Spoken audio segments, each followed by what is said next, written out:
Entonces, así nos apliquemos duchas vaginales, así orinemos después de una relación sexual, esto no va a evitar el embarazo. Muy importante que despejemos y que aclaremos estos mitos que son tan frecuentes, son tan comunes justo en esos adolescentes, ¿sí?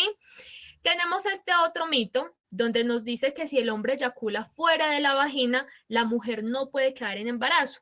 Este es el famoso coito interrumpido, que ustedes los hombres interrumpen su relación sexual, valga la redundancia, para eyacular fuera de la mujer y así evitar el embarazo. Muy importante que tengan presente que así como nosotras las mujeres lubricamos, ustedes los hombres también lubrican, que es ese líquido preseminal, ese líquido transparente, que justo su función es lubricar para que la penetración pues no sea tan incómoda, ¿cierto? Resulta que en ese líquido lubricante puede venir perfectamente espermatozoides y tenemos todo el riesgo de embarazo. Y no solamente el riesgo de embarazo, sino también las infecciones de transmisión sexual. Entonces, esto definitivamente no es un método, siempre va a existir el riesgo y adicional a eso, como les decía, estamos compartiendo fluidos y perfectamente va a haber un riesgo también de infecciones de transmisión sexual, ¿sí? Tenemos este otro enunciado donde nos dice, el sostener relaciones sexuales solo incluye penetración. Recordemos que la sexualidad va mucho más allá, ¿cierto? No solamente quiere decir que relaciones penetrativas, porque no es así, la relación va mucho más allá. Entonces, por lo tanto, el simple hecho de tener relaciones penetrativas no solamente quiere decir que son relaciones sexuales, porque la sexualidad va mucho más allá. Un beso, un abrazo, una caricia, una expresión de amor, eso es la sexualidad también, ¿sí? Bueno, tenemos por acá otro enunciado respecto a la autoestimulación. Vamos a cambiar el nombre porque inmediatamente de pronto hablamos de masturbación, tiene una connotación negativa, entonces vamos a cambiar esa masturbación más bien por la autoestimulación. Y nos dice el enunciado, la autoestimulación es una conducta disfuncional. La persona que se autoestimula puede ser un adicto sexual. Y acá yo les quiero aclarar porque el tema de la autoestimulación es bastante complejo en tema de mitos. Y siempre hemos escuchado esos mitos bastante comunes de las abuelitas, bueno, de los familiares, que si una persona se autoestimula, bueno, más que todo pues en los hombres, que si un hombre se autoestimula, que le empieza a salir vellos en las manos, que le empieza a salir acné y todos estos mitos que siempre hemos venido escuchando que definitivamente no tienen nada que ver, ¿cierto? La autoestimulación tanto en el hombre como en la mujer es algo muy normal. ¿Qué sucede? Que los hombres el tema de la autoestimulación lo pueden manejar como un tema de conversación, algo así relajado, mientras que nosotras las mujeres la autoestimulación es algo más personal, ¿sí? Pero no quiere decir que una mujer no se autoestimule, la autoestimulación es necesaria, es normal, nos ayuda a conocernos, a saber qué nos gusta, ¿sí? Y adicional a eso, ¿cuál es la función principal de la autoestimulación? Pues brindarnos placer. Entonces no significa que porque una persona se autoestimule, hombre o mujer, va a ser un adicto sexual, no tiene nada que ver y tampoco tiene efectos secundarios. Sí hay que tener presente porque por acá, bueno, no está el otro enunciado, pero sí hay que tener presente en el tema de la autoestimulación quizás unas conductas que me lleva a decir que sí puedo tener algún inconveniente, ¿sí?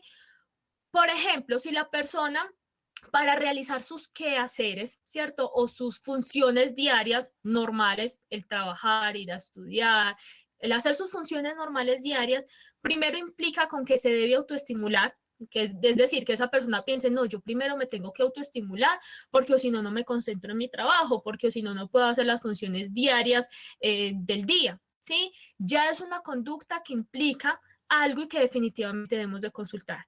Y la segunda conducta es si esa persona solamente disfruta por medio de la autoestimulación, es decir, no le gusta tener relaciones sexuales, no desea tener relaciones sexuales, no disfruta las relaciones sexuales, también es una conducta que sería bueno consultarla con un profesional, ¿sí? Vuelvo y repito, la autoestimulación es muy normal, tanto en hombres como en mujeres, no tiene ningún efecto secundario, salvo estas dos conductas que hay que prestarle atención, ¿sí?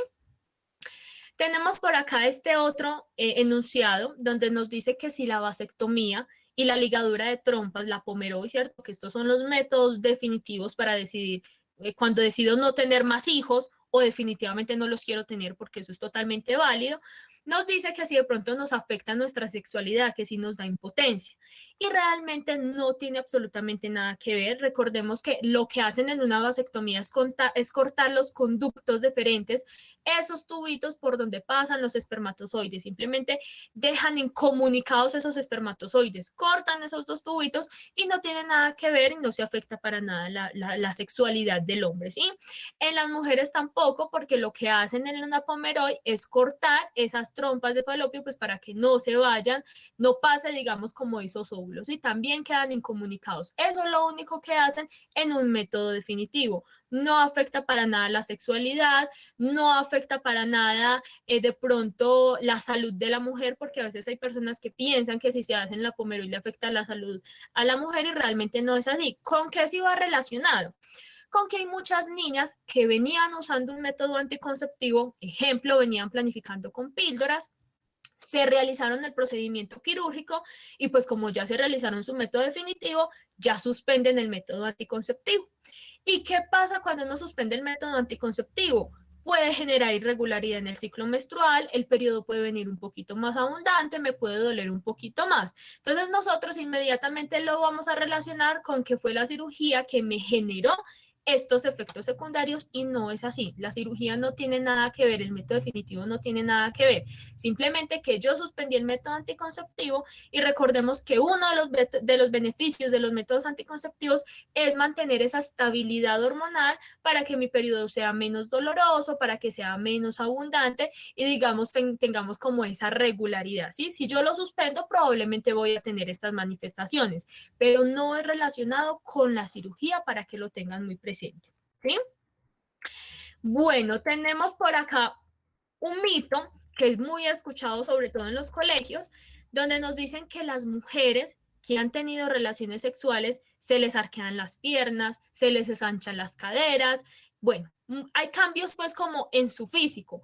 Yo quisiera, antes de responderles, yo quisiera, si alguien en el chat por favor nos confirma qué han escuchado, qué preguntas o qué de pronto han escuchado respecto a este mito, si será verdadero, si será falso, si definitivamente hay cambios en el cuerpo de la mujer una vez inicia su vida sexual. No sé si la compañera nos puede compartir ahí, si de pronto alguno está, nos comparte en el chat o definitivamente nadie se anima. A ver. Una pregunta, Laura, pues obviamente, sino que es que yo he escuchado muchos mitos en el sentido de la pasta del día después, ¿cierto? Es, eso es como un aborto, o sea, mi perspectiva sería como un aborto porque, como usted dice, en el momento de ya el hombre eyacular, pues obviamente el espermatozoide inmediatamente entra a las trompas de falopio, obviamente al óvulo, al que esté fecundado. Entonces, esa pasa del día después, ¿eso sería prácticamente un aborto o no es así? Bueno, te voy a explicar súper bien esta parte. Me gusta mucho esta pregunta que me haces, pero definitivamente ahí estamos, digamos, no tenemos mucha idea como respecto a cómo es la fecundación, el tema de fertilidad, ¿cierto? Primer punto para que tengan presente, antes de comentarles de la pasta del día después o método de emergencia.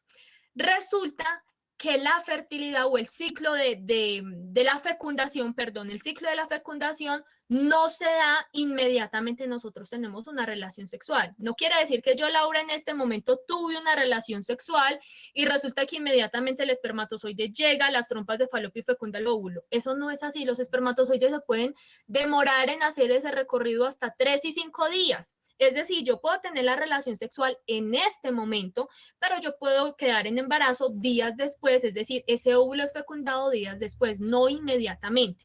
El espermatozoide tiene que atravesar, ellos adquieren unas sustancias para generar como unos cambios y seguir nadando y llegar al óvulo. Llegado al caso, la mujer ya haya ovulado, ¿cierto? Que ya hay óvulo, perfectamente ese óvulo puede ser fecundado si cumple como esas condiciones y esas características, pero no quiere decir que en el momento que yo tengo relaciones sexuales inmediatamente quedo en embarazo. Eso no es así. Se demora más o menos 3 a 5 días. Por eso es que el método de emergencia yo tengo plazo de tomármelo hasta 72 horas después de la relación. Entonces, si yo tengo relación sexual en este momento se me rompió el preservativo, porque en esos casos es que se utiliza el método de emergencia, solamente en esos casos puntuales se me rompió el preservativo, pues yo ya sé que debo tomarme el método de emergencia, pero ojalá entre más rápido mejor, porque hay espermatozoides que de pronto no se demoran 3 días, sino que se pueden demorar hasta 2 días, es decir, pueden llegar un poquito más rápido. ¿Sí? Entonces el método de emergencia es mucho más efectivo entre más rápido me lo tome. Por lo tanto, la respuesta que te doy es que el método de emergencia no interrumpe el embarazo, no es abortivo, ¿sí? El método de emergencia lo que hace es que yo tuve la relación sexual en este momento, se me rompió el preservativo, me tomo el método de emergencia y lo que hace el método de emergencia es espesar el moco cervical, el flujo vaginal de la mujer se pone tan espeso, tan denso, que los espermas que vienen nadando, que vienen haciendo ese recorrido, van a quedar ahí atrapados en el moco cervical. Es decir, no van a llegar al óvulo, ¿sí? Y otra cosa es que retrasa la ovulación, evita que ese óvulo sea liberado. Eso es lo que hace el método de emergencia. Laura, y si yo me tomo el método de emergencia y resulta que ese óvulo ya está fecundado, ¿qué pasa? Continúa con el embarazo. No es un método abortivo. Es más, el método de emergencia contiene de las mismas hormonas que traen los métodos anticonceptivos, ¿sí? Solo que en una cantidad mucho más elevada. Entonces, por eso es que son métodos de emergencia. Entonces, la respuesta para la compañera y para todos los que están participando de esta actividad no es un método abortivo, no tiene la capacidad de interrumpir un embarazo, simplemente es un método de emergencia que evita que esos espermas lleguen. Si ya llegaron a fecundación, no hay nada que hacer. Por eso es que hemos escuchado las historias de muchas personas, no, pues yo me tomé el método de emergencia, pero ve, ahí está el nene de 2 años, ¿sí? Entonces, no es que no te haya funcionado, no lo tomamos quizás en el momento indicado. Entonces, entre más rápido me lo tome, mejor. ¿Listo? Si uno llega al embarazo y uno, pues por cosas de la vida, yo tuve intimidad hace una semana y bueno, quedé en embarazo. Y hoy vuelvo y tengo y se me olvidó ponerme preservativo y yo confié que la semana pasada no, pues no quedé en embarazo, pero por cosas de la vida sí quedo en embarazo y mañana me tomo la pasta del día después, eso no le hace daño al niño. No pasa absolutamente nada porque son las mismas hormonas. Incluso hay muchas mujeres que de pronto tienen, digamos, riesgo de aborto, ¿cierto? Amenaza de aborto, perdón, que tienen amenaza de aborto. Son las mismas hormonas que se manejan en la anticoncepción. No generan ningún efecto en el bebé, para nada, ¿listo? Ni malformaciones, absolutamente, para que lo tengan muy presente. ¿Listo? Bueno, compañera, de pronto alguno en el chat nos escribió relacionado con el cambio en el cuerpo de la mujer respecto al tema de si inicia vida sexual, ¿le cambia el cuerpo a la mujer o definitivamente nadie participó en este? No, doctora, tenemos una pregunta. Dice lo mismo que nos estaban preguntando hace un momento. Si estoy embarazada y después tomo la pasta, no pasa nada. Listo, perfecto, muchas gracias. Bueno, entonces respecto al mito, que si a las mujeres que han tenido relaciones sexuales hay cambios en el cuerpo, como les decía, se les arquean las piernas, se les ensanchan las caderas, definitivamente no tiene nada que ver. El inicio de una vida sexual no genera cambios en el cuerpo de la mujer, simplemente esto está determinado genéticamente. Claramente en la adolescencia nuestro cuerpo va a estar cambiando porque aún estamos en proceso, en pleno crecimiento y desarrollo, entonces por lo tanto va a haber unos cambios, ¿sí? Pero no es relacionado para nada con la vida sexual. Eso ya está determinado genéticamente, ¿sí? Bueno, tenemos por acá otro enunciado bastante interesante donde nos dice, el sexo oral no conlleva riesgo de enfermedades de transmisión sexual. Recordemos que tanto para sexo oral, anal y vaginal debemos usar preservativo. ¿Sí? Es bastante importante siempre usar el preservativo porque por sexo oral yo me puedo contagiar de diferentes infecciones de transmisión sexual, gonorrea, herpes, candidiasis, tricomaniasis, ¿sí? Entonces, definitivamente, tanto para sexo oral, anal y vaginal, debemos siempre usar el preservativo. Entonces, sí sabemos que definitivamente existe un riesgo, ¿sí? Otro enunciado nos dice, todos los condones son iguales y se usan para evitar embarazo.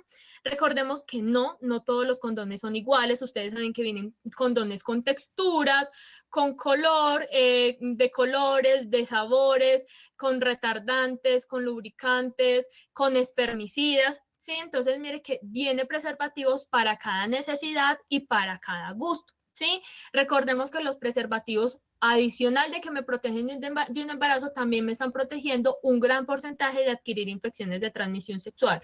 Por eso es que es tan importante el uso del preservativo. Así usemos un método anticonceptivo, el preservativo debe de ser indispensable porque es el único método de barrera que me previene un gran porcentaje de adquirir infecciones de transmisión sexual y adicional a eso voy a tener una protección de más para evitar un embarazo no deseado. ¿Sí?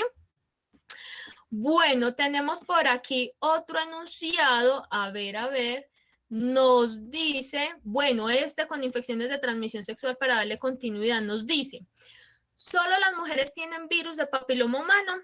Recordemos que el virus del papiloma humano, existen muchos tipos de virus de papiloma humano, aproximadamente más de 100 tipos de virus de papiloma humano, solo que de estos 100 aproximadamente hay 40 subtipos que nos afectan nuestra zona genital, ¿sí? Por lo tanto, los que nos afectan la zona genital, que son esos 40 subtipos, de esos 40 subtipos hay unos que son bastante agresivos, que son los que nos pueden desencadenar a nosotras las niñas, cáncer de cuello uterino, que es el número 16 y el número 18. Estos son los tipos de virus de papiloma humano mucho más agresivos, por eso la importancia de realizarnos la citología para una detección temprana, y claramente la detección temprana, pues el tratamiento va a ser mucho más efectivo. ¿Qué pasa?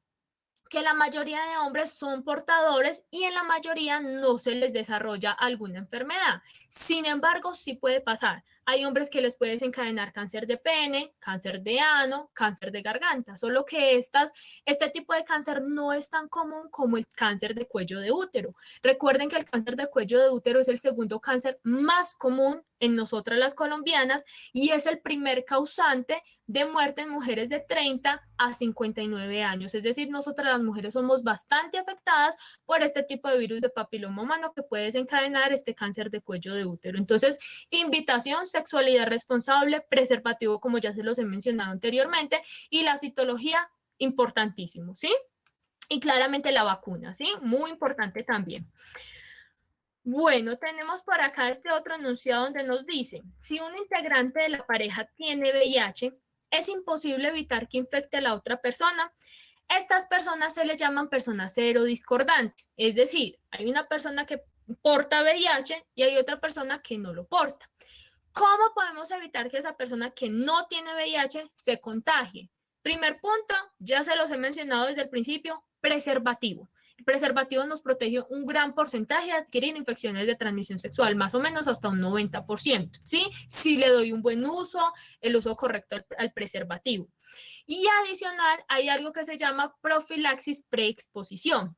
No es que sea una pastica, porque ustedes me han preguntado, es que venden una pastica para prevenir el VIH. No, eso no es así tan fácil, muchachos. Es una profilaxis preexposición, que es prácticamente que a las personas que no tienen VIH se le da un tratamiento como si tuviera VIH para disminuir ese gran porcentaje de adquirir el VIH. Entonces, no prevenimos un 100%, pero sí por lo menos un 90%. Entonces, si usamos preservativo y adicional a eso nos asesoramos con un profesional de la salud para la terapia profilaxis preexposición, podemos disminuir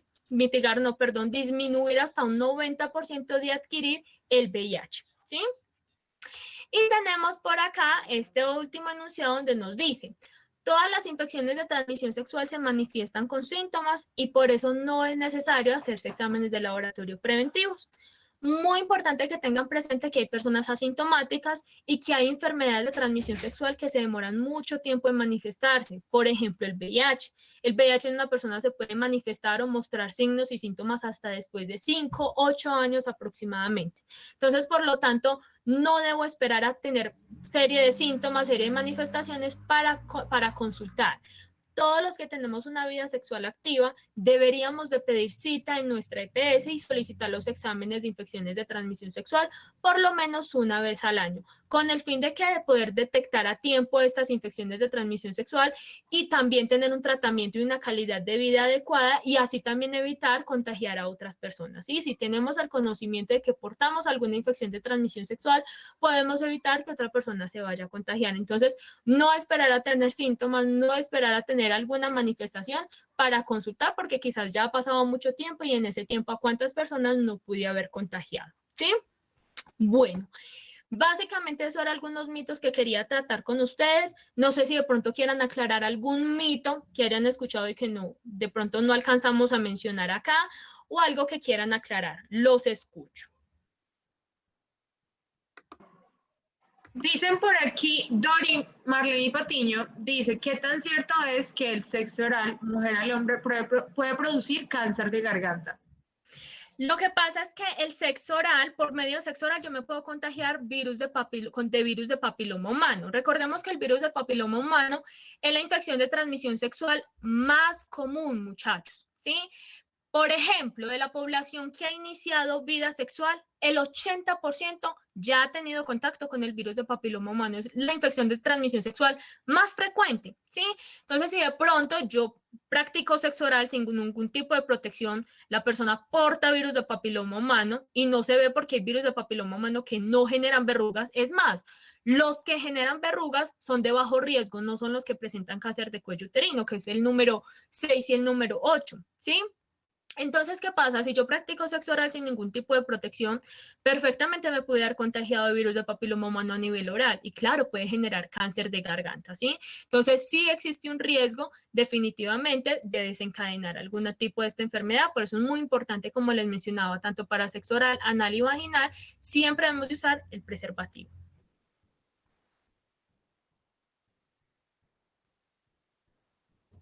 ¿Qué otra pregunta tienen?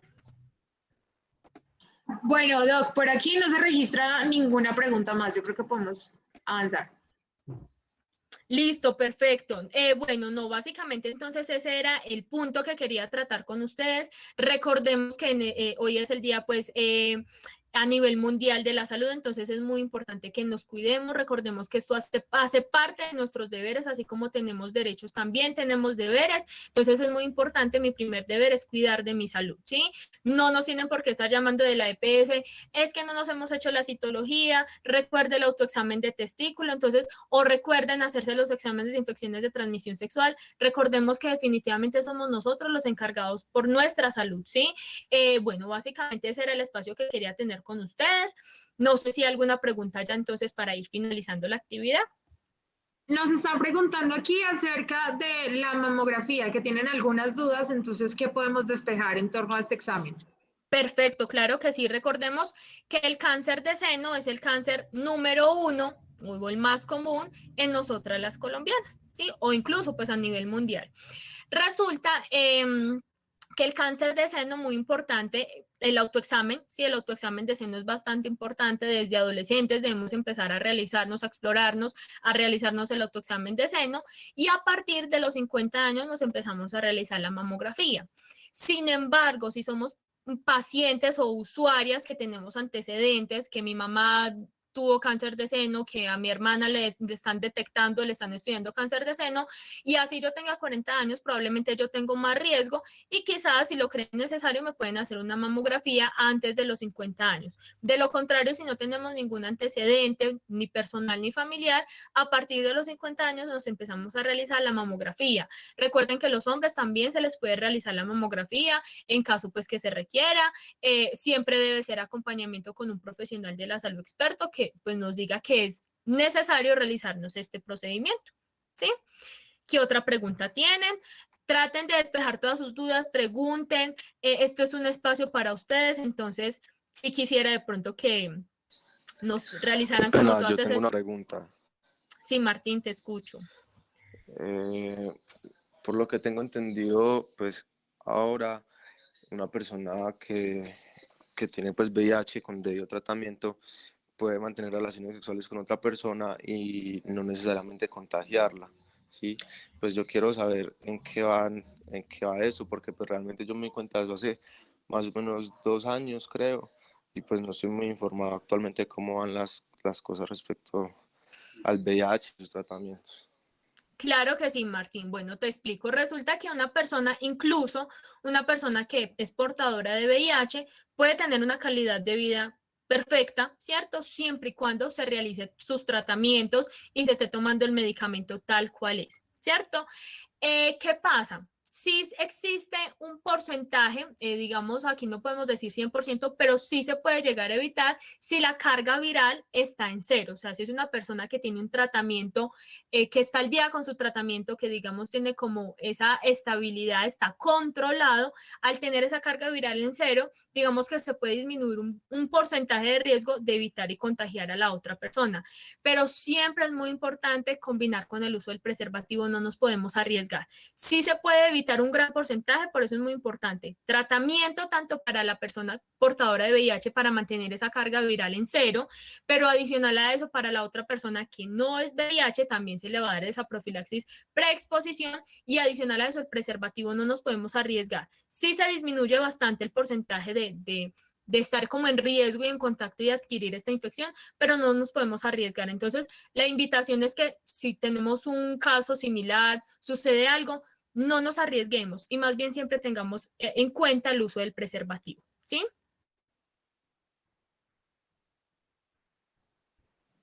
Doctora Laura, tengo una duda por aquí y me preguntan que qué tan seguro es realizarse citología y ecografía transvaginal. Bueno, definitivamente no tiene ningún efecto secundario, ¿sí? La ecografía transvaginal es simplemente un ecógrafo en un dispositivo que introducen dentro de nuestra vagina para visualizar, ¿cierto? No genera pues ningún trauma, para nada, ¿sí? Digamos, no tiene ningún efecto secundario. Con el tema de la citología, realmente pues tampoco hay como efectos que le vaya a generar algo a la usuaria, que si yo me hago muy seguido la citología va a suceder algo. No. ¿Qué es lo que sucede? Que si hay una nueva normatividad donde hay profesionales ginecólogos que nos dicen que no hay necesidad de realizarnos la citología cada año, pero esto es dependiendo de la EPS, cómo lo estén manejando.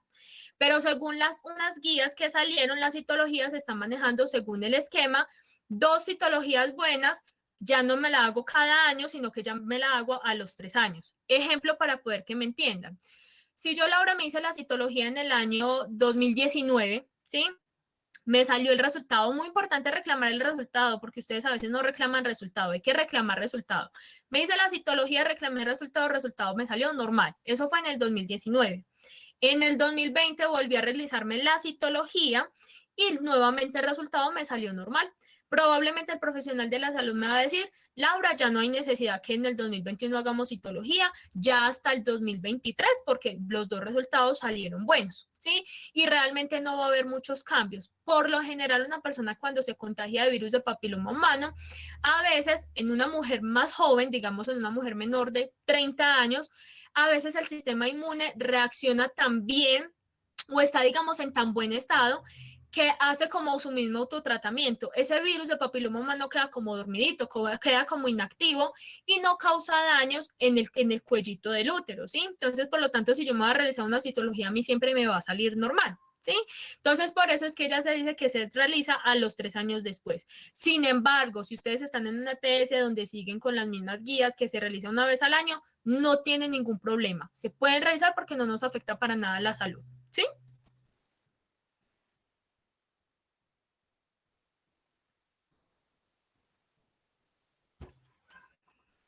Listo, ¿qué otra pregunta tienen?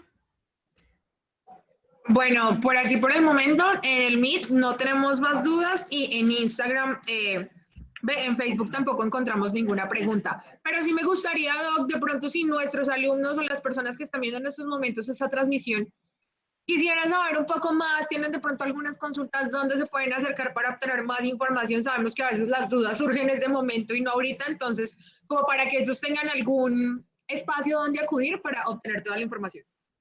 Claro que sí, bueno, aquí aprovecho para hacerles una invitación. Desde el área de bienestar institucional también estamos programando unas pequeñas jornadas como más tipo personal, ¿cierto? Donde ustedes se conectan más poquitos, tenemos como un espacio más privado, hablamos de estos temas de sexualidad que son temas tan interesantes y si ustedes ya requieren, ven la necesidad de consultar algo más personal, ya piden cita por medio del correo de bienestar institucional para que tengan una asesoría directa con el médico de la universidad, con el doctor David Concha, para que lo tengan muy presente.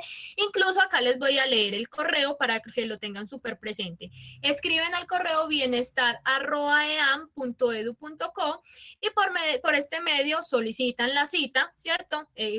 Explicando como el motivo, sus datos y por ese medio ya solicitan una cita más personalizada y también les hago pues la invitación en que estamos teniendo unos pequeños espacios más informativos, como más personalizados, para que ustedes puedan realizar como sus preguntas abiertamente. Entonces, aquí les hago la invitación. De verdad, muchísimas gracias entonces por este espacio, por conectarse, por participar. Espero que les haya sido útil bastante la información. Cualquier duda, ya saben, los esperamos en estos pequeños espacios que estamos realizando. Y si adicional ya lo requieren más personalizado, pues directamente escriben al correo para que soliciten su cita. De verdad, muchas gracias siempre por la invitación y por la participación. El encuentro sí es para mañana jueves, claro que sí.